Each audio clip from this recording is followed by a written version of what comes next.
السلام عليكم البنات، كي دايرين؟ لاباس بخير. بغيت نشارك معكم اليوم واحد الوصفه زوينه، الوصفه ديال الوقت. الفول. بغينا نغتنموا الفرصه. عندنا التيشه هنايا اولا البلبوله ديال الشعير مصايبه على اليد.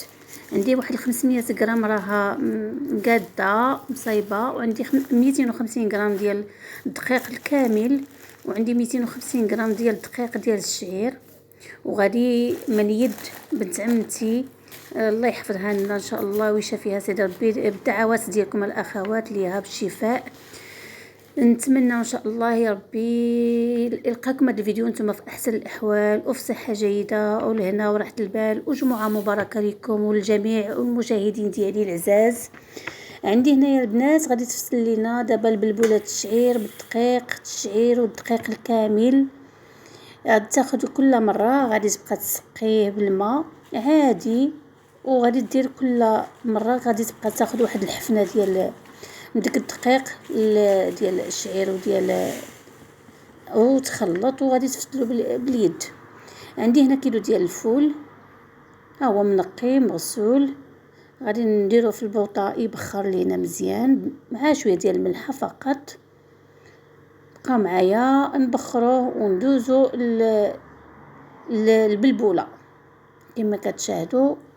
ها هي كتفتل البلبوله بهذه الطريقه هذه.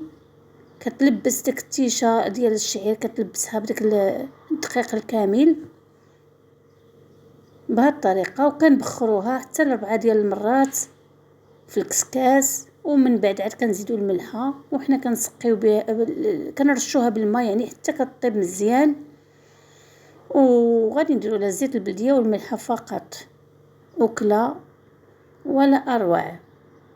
من العشاق ديال هذا البلبوله اولا هذا الطعام بالفول، كل واحد وشنو كيقول له. نتاع توازه بالحق معروفين بهم توازه بزاف. هاد الطريقه زوينه رائعه، كنتمنىكم تجربوها البنات وتردوا عليا في واحد التعليقات ديالكم، وما تنساونيش ما تبخلوش عليا بواحد البصمه من يدكم. بقاو معايا حتى لاخر الفيديو.